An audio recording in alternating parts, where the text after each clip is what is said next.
अब बात करते हैं सेक्शन 61 की parties exemption of agriculture procedure की। तो स्टेट गवर्नमेंट ऑफिशियल गैजेट में ऑर्डर निकालकर कुछ एग्रीकल्चर प्रोसीजर को अटैचमेंट एंड सेल से एग्जाम्प्ट कर सकती है। पर्पस क्या है, नेक्स्ट हार्वेस्ट तक कल्टीवेशन जारी रहे और जजमेंट डेप्टर किसान और उसके परिवार का सपोर्ट हो सके। एग्जाम्पशन ऑल एग्रीकल्चरिस्ट या फिर पर्टिकुलर क्लास ऑफ एग्रीकल्चरिस्ट के लिए हो सकता है।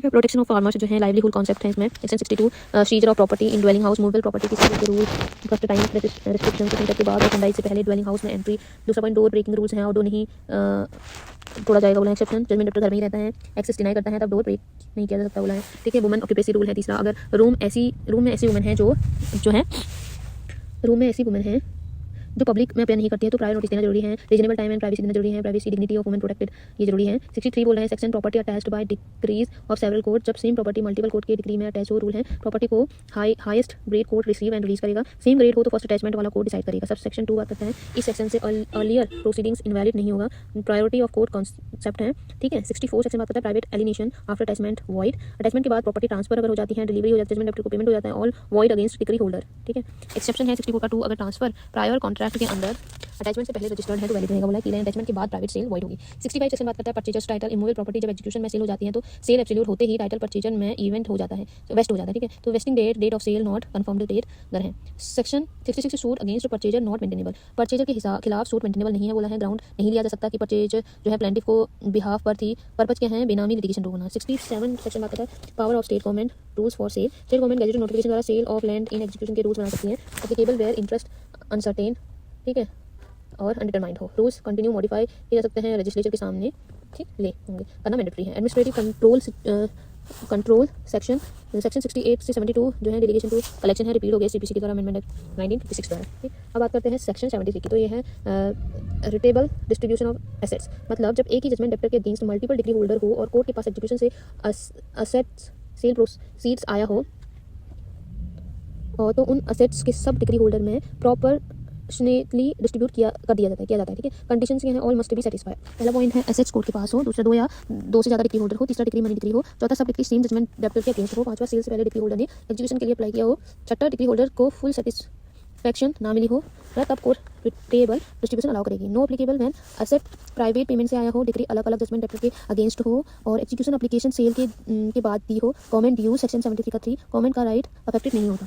Property sold subject to mortgage charge, mortgage and encumbrance surplus में शेयर का हकदार नहीं है।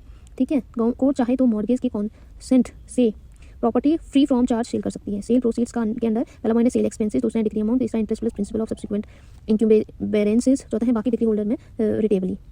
ठीक है, अगर गलत आदमी को पेमेंट हो जाए तो राइटफुली पर्सन सूट फाइल कर रिफंड मांग सकता है। सेक्शन 73 का 2 में। ठीक है, तो यही है इसमें कीवर्ड्स है। रिटेबल डिस्ट्रीब्यूशन सेम है, judgment debtor money degree prior execution application court assets. Section 74 बात करता है रेसिस्टेंस ऑफ एग्जीक्यूशन।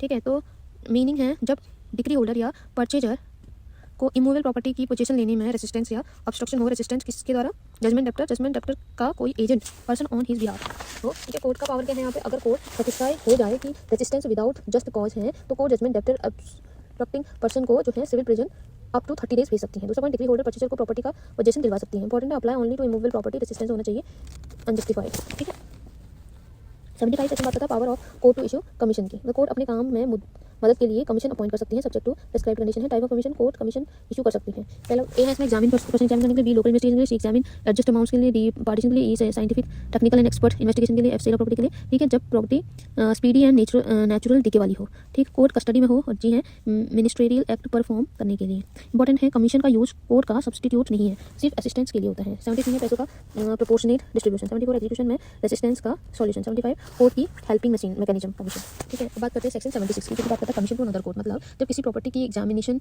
उस कोर्ट के टेरिटोरियल जुडिक्शन में ना हो तो इशूइंग कोर्ट दूसरी कंपिटेंट कोर्ट को कमीशन भेज सकती है। पॉइंट क्या है, कमीशन हाई कोर्ट के अलावा किसी भी कोर्ट को दिया जा सकता है, वो कोर्ट जिस स्टेट में पर्सन रिजाइड करता हो और जिसके पास जुडिक्शन हो। Procedure, issuing court commission issue करती है, रिसीविंग कोर्ट जो है पर्सन को एग्जामिन करेगी, एविडेंस रिकॉर्ड करेगी, एग्जामिन के बाद कमीशन एविडेंस वापस इशूइंग कोर्ट को भेजा जाएगा जब तक इशूइंग कोर्ट ने डिफरेंट डायरेक्शन ना दी हो। सेक्शन 77 लेटर ऑफ रिक्वेस्ट है, मीनिंग जब विटनेस इंडिया के बाहर हो तो कोर्ट कमीशन के बदले लेटर ऑफ रिक्वेस्ट इशू करती है।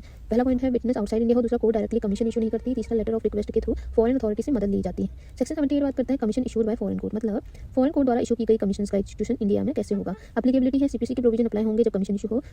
इंडिया के उन कोर्ट के लिए जहाँ CPC एप्लीकेबल नहीं है, सेंट्रल गवर्नमेंट द्वारा आउटसाइड इंडिया एस्टैब्लिश की गई कोर्ट्स, किसी फॉरेन कंट्री के कोर्ट्स, पर्पस क्या, फॉरेन कोर्ट को एविडेंस कलेक्शन में मदद, इंटरनेशनल जुडिशियल कॉर्पोरेशन।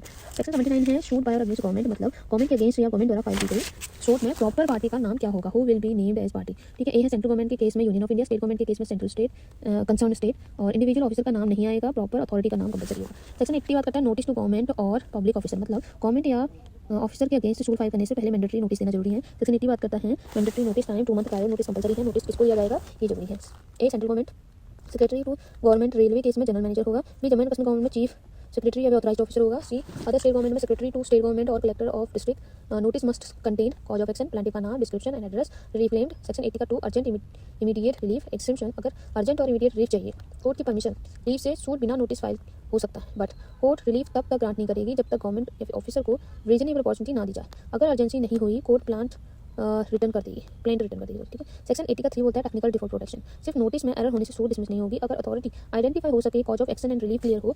76 दूसरी कोर्ट को examination commission, 77 witness broad letter of request, 78 बात करता है foreign court commission execution, 79 government suit union state proper party, 80 suit से पहले 2 मंथ नोटिस एक्सेप्शन एक्सिस्ट। अब इसके फ्लो चार्ट की बात करते हैं तो 61 में बात करता है property liable to attachment and sale, judgment debtor की प्रॉपर्टी अटैच एंड सेल हो सकती है एक्सेप्ट एग्जेम्प्ट प्रॉपर्टीज बोला है। 62 बात करता है seizure of property in dwelling house. ठीक है, ड्वेलिंग हाउस में seizure respect of women sense बोला है। 63 बात करता है property attached in several court, same property multiple courts में attach higher grade court prevail करेगी। 64 प्राइवेट एलिगेशन आफ्टर अटैचमेंट के बाद ट्रांसफर वॉइड है एक्सेप्ट प्राइवेट रजिस्टर्ड कॉन्ट्रैक्ट बोला है। 65 परचेजर टाइटल सेल एब्सोल्यूट होने पर टाइटल सेल के डेट से वेस्ट करेगी। 66 suit against purchaser barred action purchaser के खिलाफ सूट, परचेजर बेनामी ग्राउंड पर मेंटेनेबल। 67 power to make resale, sale government tool बना सकती है। Sale of land in execution के लिए section 68 72 delegation to collector replacement amendment से 1956। फिर सेक्शन 73 बात करता है rateable distribution of assets, same judgement after multiple decree holder proportionate distribution बोला है। 74 में रेजिस्टेंस टू एग्जीक्यूशन, पोजीशन में ऑब्स्ट्रक्शन, कोर्ट में civil prison up to 30 days and position deliver कर सकती है बोला है।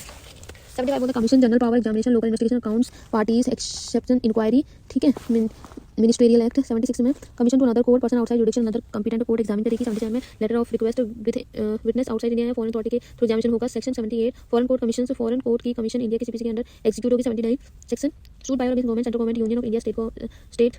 ठीक है, section 80 notice to government public officer को मैंडेटरी 2 मंथ नोटिस देना 2 मंथ पहले। ठीक है, एक्सेप्शन है urgent relief with court leave.